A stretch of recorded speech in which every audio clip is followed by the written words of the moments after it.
Hello class. तो आज हम नेक्स्ट टॉपिक कर रहे हैं सेकेंडरी मार्केट का, that is your listing of securities. बहुत ही इंपॉर्टेंट टॉपिक है, तो मीनिंग से स्टार्ट करते हैं। What is listing of securities? Listing of securities on a recognized stock exchange means that they are admitted by the exchanges for its purchase and sale. Means वो companies जो public issue करना चाहती हैं उनको अपनी securities को recognized stock exchanges में list कराना ज़रूरी है। ठीक है, अगर वो लिस्ट नहीं कराएंगे तो वो पब्लिक इशू नहीं कर पाएंगे। तो लिस्टिंग ऑफ सिक्योरिटीज़ का मतलब क्या होता है कि अगर एक बार उनकी रिकग्नाइज स्टॉक एक्सचेंजेस में उनकी सिक्योरिटीज़ लिस्ट हो गई, मतलब उनकी सिक्योरिटीज़ उन स्टॉक एक्सचेंजेस में एडमिट हो गई, अब वहाँ पर इन्वेस्टर्स उनकी सिक्योरिटीज़ की परचेज एंड सेल कर पाएंगे। That is listing of securities.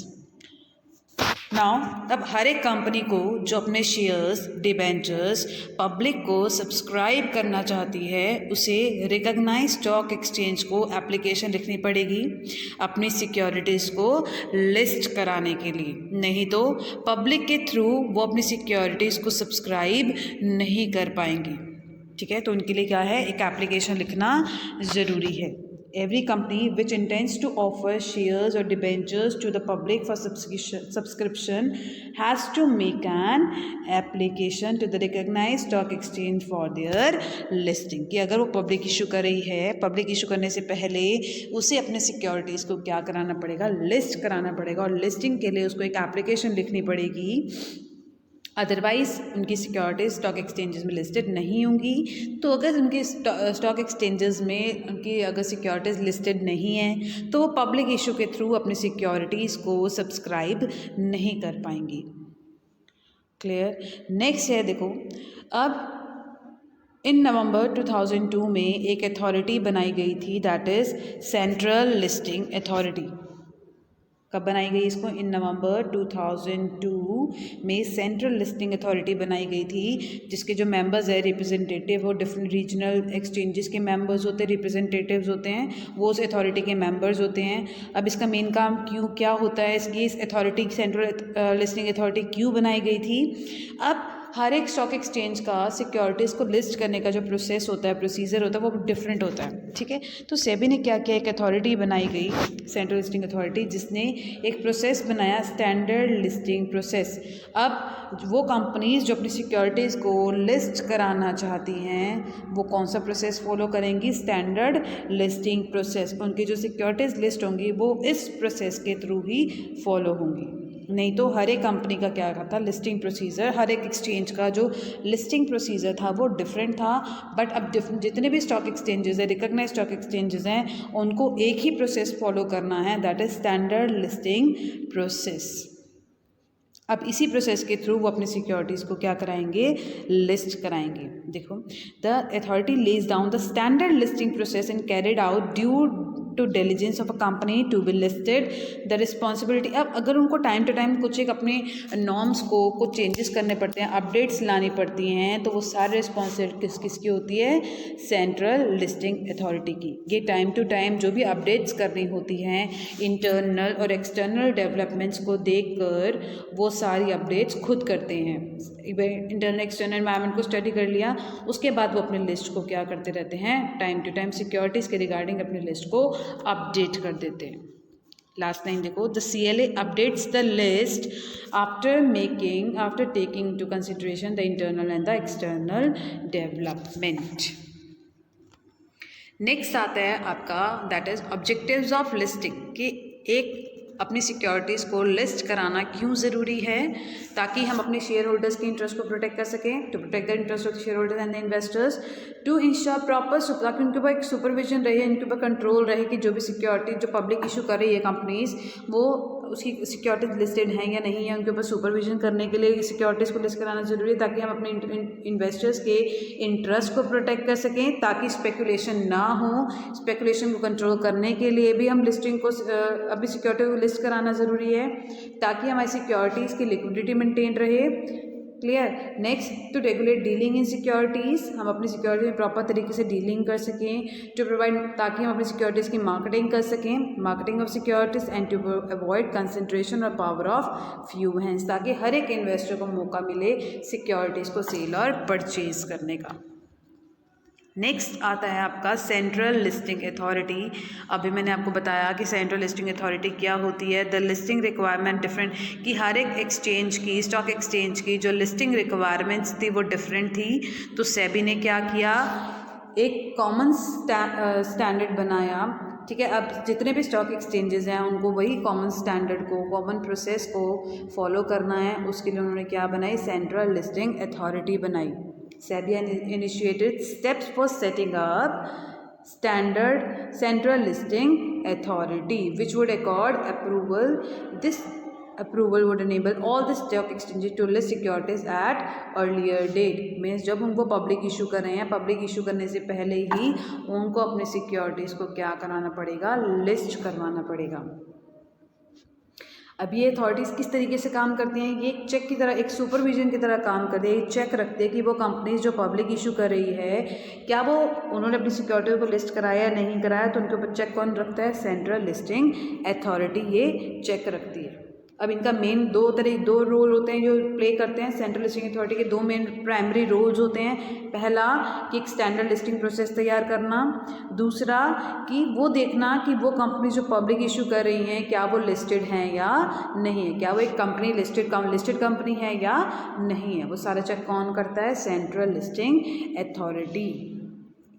बता दिया मैंने आपको कि इंटरनल एक्सटर्नल डेवलपमेंट एनवायरनमेंट की स्टडी करने के बाद वो अपनी लिस्ट को क्या करती रहती है, टाइम टू टाइम अपडेट करती रहती है। ये भी रिस्पॉन्सिबिलिटी किसकी होती है, CLA की होती है, that is central listing authority की रिस्पॉन्सिबिलिटी होती है कि अपने लिस्ट को time to time internal external environment को देखकर अपनी लिस्ट को, सिक्योरिटीज़ को अपडेट करते रहना। अब नेक्स्ट आता है आपका कि लिस्टिंग रिक्वायरमेंट्स क्या होते हैं, कि हमें कौन कौन सी रिक्वायरमेंट्स को पूरा करना पड़ता है। फर्स्ट पॉइंट है आपका the securities contract regulation act, कि इस एक्ट में कंपलसरी कर दिया है कि कंपनीज को अपनी सिक्योरिटीज़ को लिस्ट कराना ज़रूरी है, कंपल्शन है।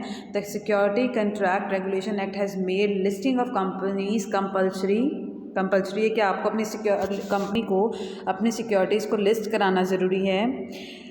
और नेक्स्ट क्या कह रहा है वो कह रहे हैं कि अगर एक कंपनी अपनी शेयर्स को लिस्ट कराना चाहती है डिफरेंट स्टॉक एक्सचेंजेस में, उनको कुछ डिफरेंट कंडीशंस को पूरा करना ज़रूरी है। अगर वो इन कंडीशंस को पूरा करेंगी तो वो अपने शेयर्स को उन लिस्टेड रिकॉग्नाइज्ड स्टॉक एक्सचेंज में वो अपने शेयर्स को क्या करा पाएंगे, लिस्ट करा पाएंगी। और वो क्या क्या कंडीशंस हैं, फर्स्ट है कि उनके मेमोरेंडम और आर्टिकल ऑफ एसोसिएशन में इसमें ऐसे कोई प्रोविज़न नहीं होना चाहिए, must not contain any provision that restrict free transfer of shares, कि वो अगर कोई इन्वेस्टर अपने शेयर्स को ट्रांसफ़र करना चाहता है तो वो ट्रांसफ़र कर सकता है। उनके ऊपर कोई रिस्ट्रिक्शंस या उनके ऊपर कोई प्रोहिबिशन, उनके ऊपर कोई रोक नहीं लगनी चाहिए। सेकेंड कि अगर वो पब्लिक के थ्रू सब्सक्रिप्शन करे तो कम से कम उनकी जो जितना वो कैपिटल इशू करे उसे कम से कम पब्लिक के थ्रू कितना सब्सक्राइब होना चाहिए, at least 25% of its issued capital. Mean जितनी कैपिटल वो इशू कर रहे हैं उसमें से कम 25% किसके थ्रू आना चाहिए, पब्लिक के थ्रू आना चाहिए। Next the minimum issued capital of the company should be, कि जितना कैपिटल वो इशू कर रहे हैं मिनिमम उनको कितना करना ज़रूरी है, कम से कम 5 करोड़ तो इशू करना ज़रूरी है। और उनका कोई ट्रैक रिकॉर्ड और पिछला वो कितना इशू करते हैं वो ज़रूरी नहीं है, बट प्रेजेंट में अगर वो इशू कर रहे हैं तो उनको कम से कम 5 करोड़ इशू करने ज़रूरी है, मिनिमम 5 करोड़। तो ये थी आपकी लिस्टिंग रिक्वायरमेंट्स कि सिक्योरिटी कंट्रैक्ट रेगुलेशन एक्ट में कंपल्सरी कर दिया है कि कंपनीज को भी सिक्योरिटीज़ को लिस्ट कराना है। अगर वो अपने शेयर्स को लिस्ट कराना चाहती है रिकॉग्नाइज स्टॉक एक्सचेंज में तो उनको इन कंडीशंस को पूरा करना ज़रूरी है। तो ये थी आपकी लिस्टिंग रिक्वायरमेंट्स। नेक्स्ट हम करते हैं लिस्टिंग नॉर्म्स। क्या क्या नॉर्म्स बनाए गए हैं। फर्स्ट पॉइंट आता है आपका लिस्टिंग नॉर्म्स में, that is minimum issued capital and minimum public offer, कि अगर एक company through initial public offer कर रही है तो उसकी minimum post issue paid up capital कितनी होनी चाहिए, 10 करोड़ होनी चाहिए। ठीक है, कि अगर वो क्या कर रही है through IPOs means initial public offer कर रही है तो उसकी जो minimum issued post issue paid up capital होनी चाहिए वो 10 करोड़ होनी चाहिए। अगर एक कंपनी फर्दर पब्लिक ऑफर कर रही है मीन्स राइट इशू कर रही है, फर्दर अपने शेयर होल्डर्स को फर्दर पब्लिक ऑफर कर रही है तो उसकी मिनिमम पेड अप कैपिटल कितनी होनी चाहिए, 3 करोड़। नेक्स्ट आता है आपका मिनिमम पब्लिक शेयर होल्डिंग, कि अगर एक कंपनी पब्लिक के थ्रू भी सिक्योरिटीज़ को सब्सक्राइब कर रही है तो उसकी मिनिमम सब्सक्रिप्शन मैंने आपको पहले ही बताया है, मिनिमम सब्सक्रिप्शन कितनी आनी चाहिए पब्लिक के थ्रू 25%।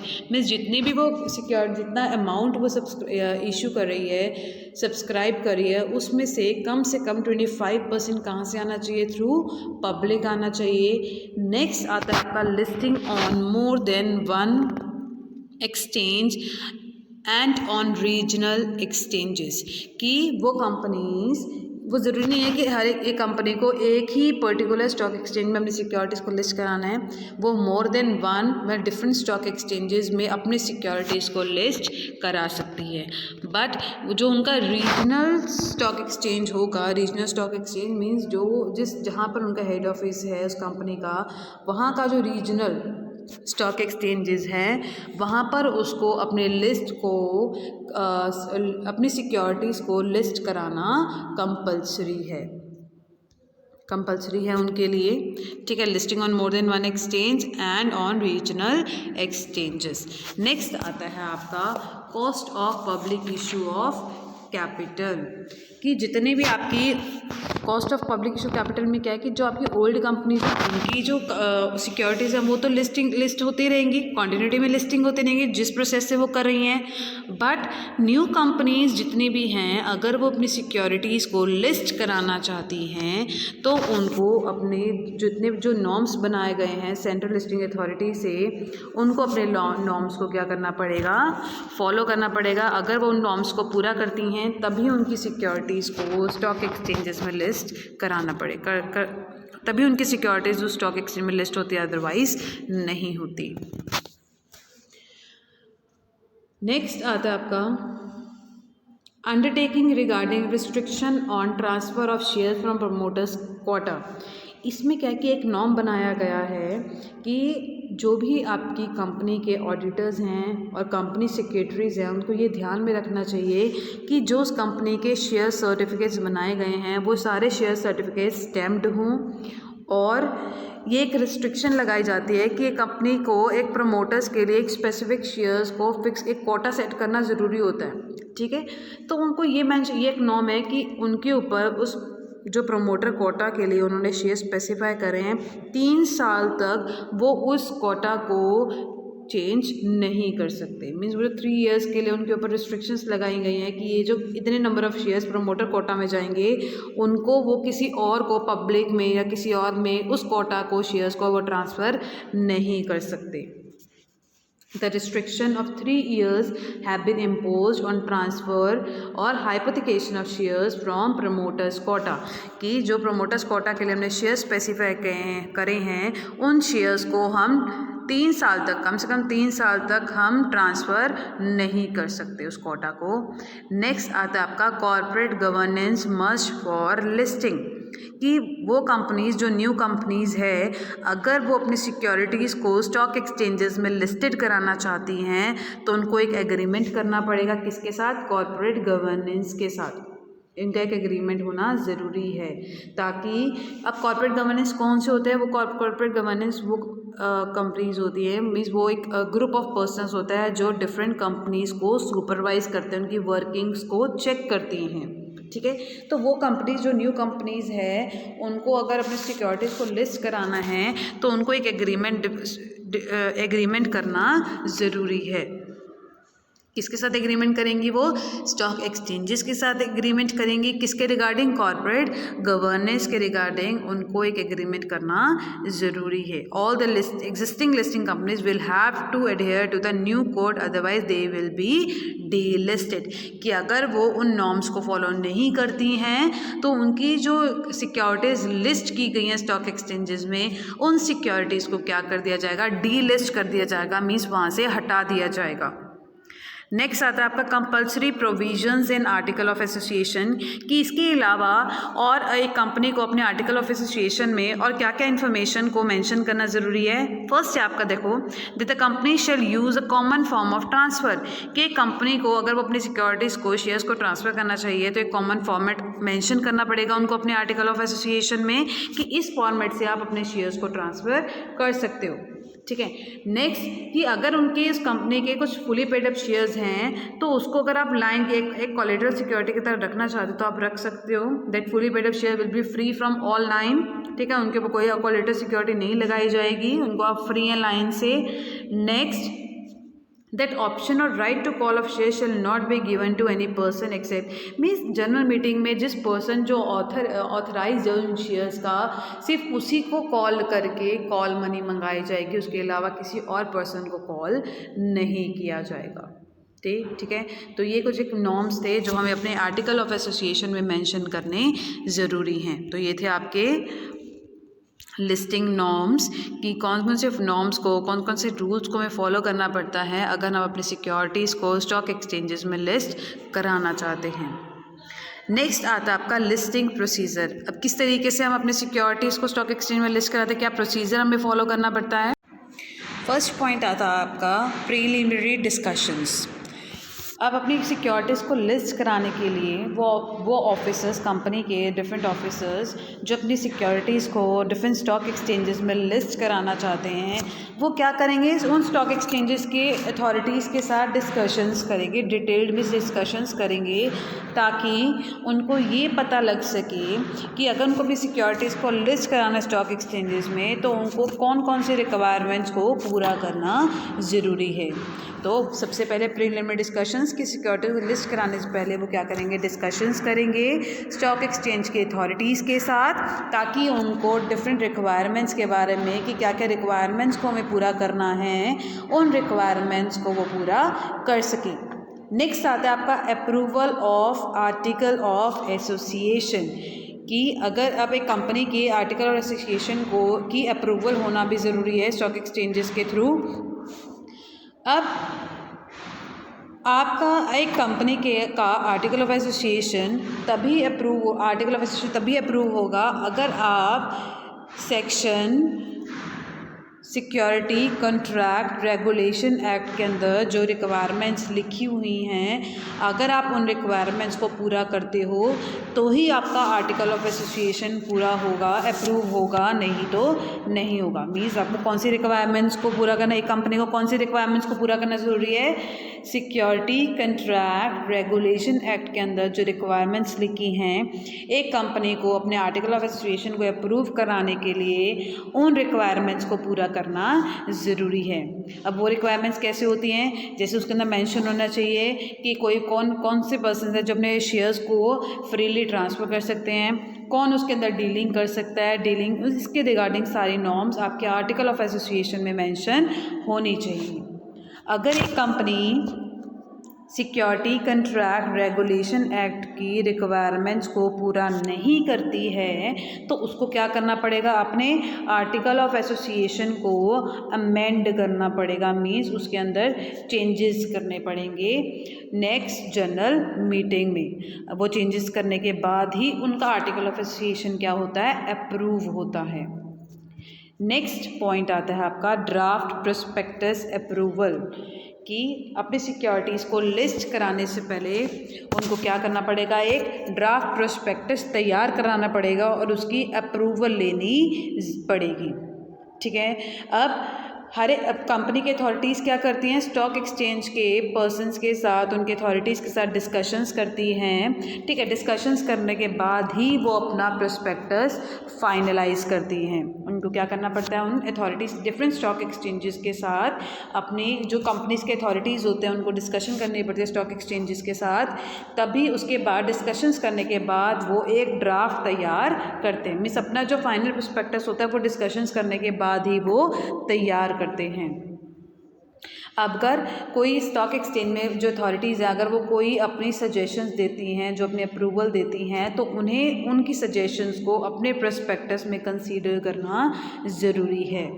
ठीक है, अब उनको हर एक कंपनी को अपने प्रोस्पेक्टस में क्या क्या मेंशन करना चाहिए, the name of regional stock exchange कि उनका जो रीजनल स्टॉक एक्सचेंज है उसका नाम क्या है, and other conditions where it is intend to enlist it, और कौन कौन से स्टॉक एक्सचेंजेस में वो अपनी सिक्योरिटीज़ को लिस्ट कराना चाहते हैं।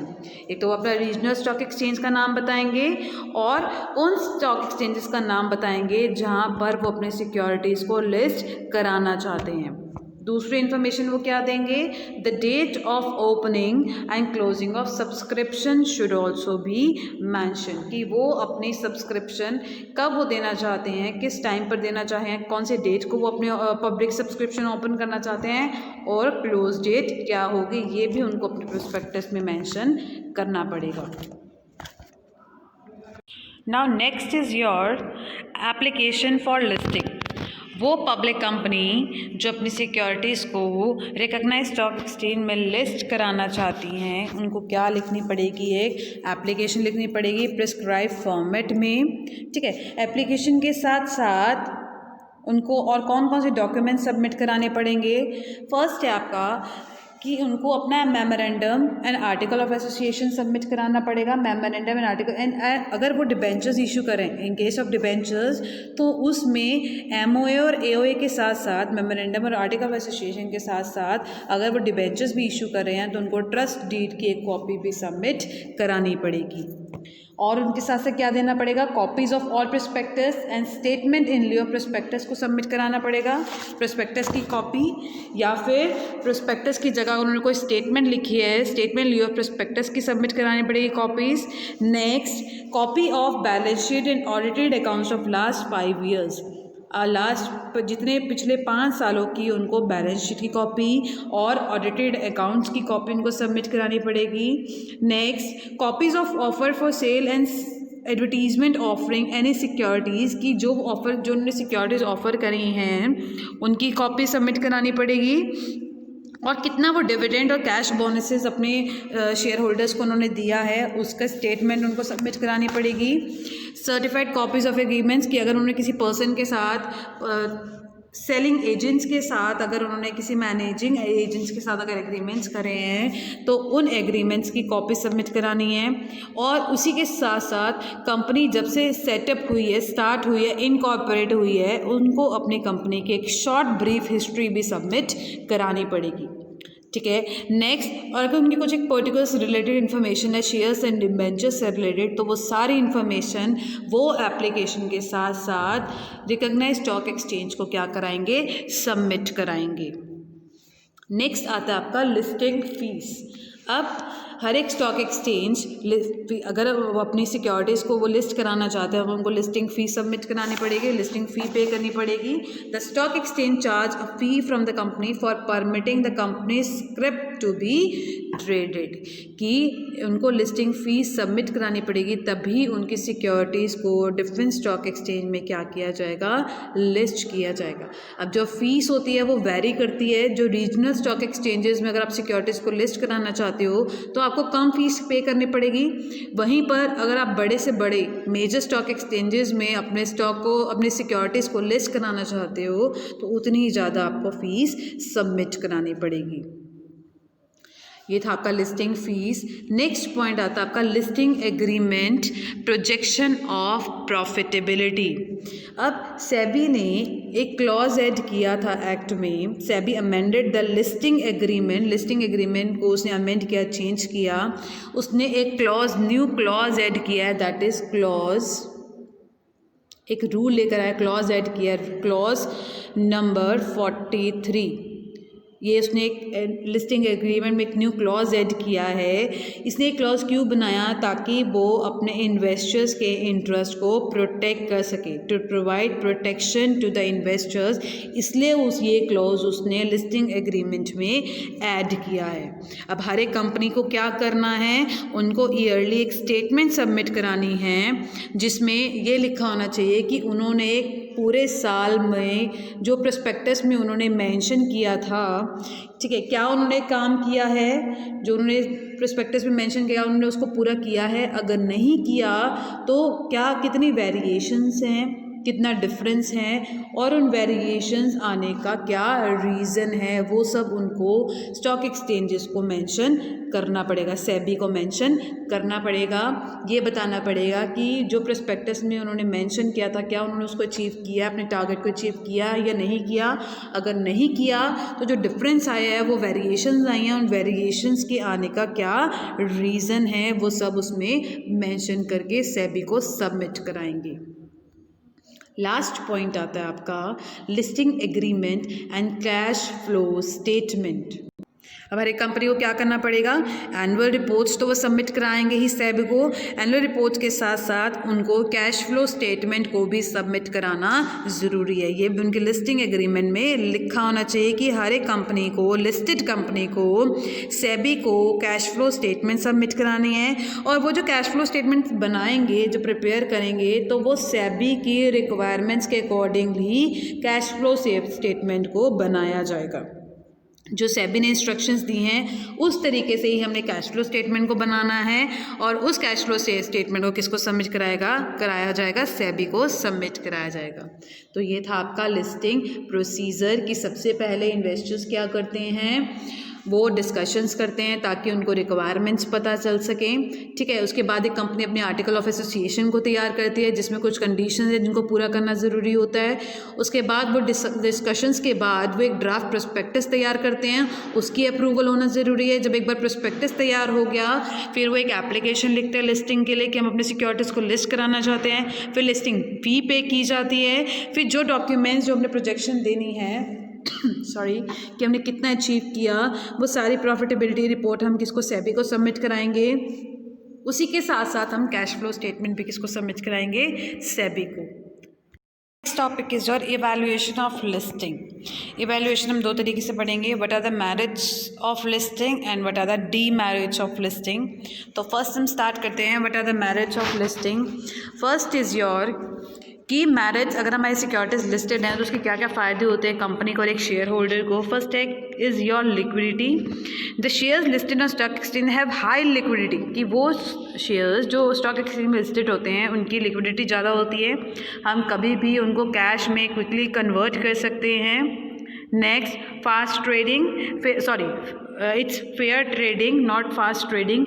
फेयर ट्रेडिंग में क्या होता है, इन्वेस्टर्स आर एश्योर कि कोई भी स्पेकुलेशन नहीं होती, जो शेयर्स के प्राइसेस हैं वो टाइम टू टाइम स्क्रीन में डिस्प्ले होते रहते हैं, तो इसमें कोई भी कोई गड़बड़ नहीं होती। में इन्वेस्टर्स प्राइसेस देखकर उन शेयर्स की सेल और परचेज कर सकता है। फेयर ट्रेडिंग होती है। बेस्ट प्राइस है थर्ड पॉइंट आपका।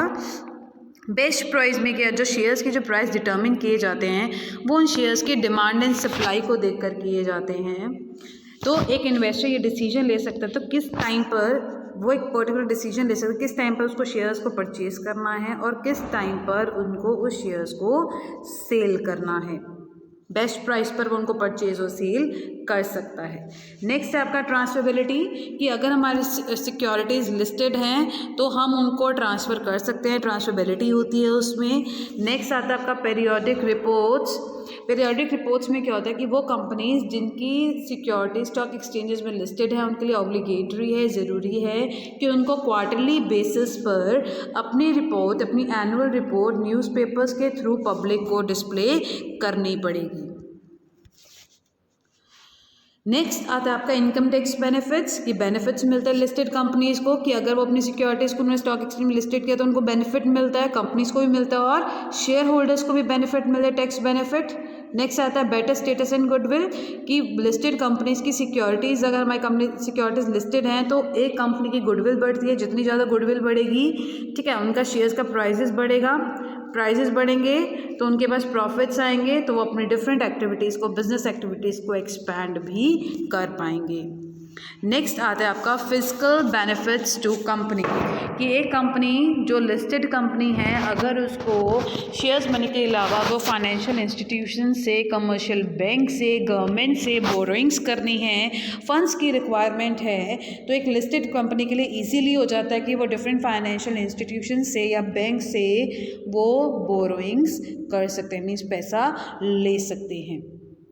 तो ये थे आपके merits, liquidity, fair trading, best prices, transferability, periodic reports, income tax benefit, better status and goodwill and physical benefits to company.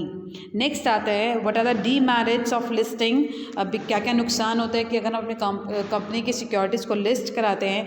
First है कि सेबी ने बहुत सारी रिस्ट्रिक्शंस लगाई गई हैं, ठीक है, बहुत सारे रेगुलेशंस हैं जिनको एक कंपनी को, एक लिस्टेड कंपनी को फॉलो करना पड़ता है। The listed company have to submit essential information, कुछ एक इन्फॉर्मेशन होते हैं जो टाइम टू टाइम उनको डिफरेंट स्टॉक एक्सचेंजेस को देनी पड़ती है।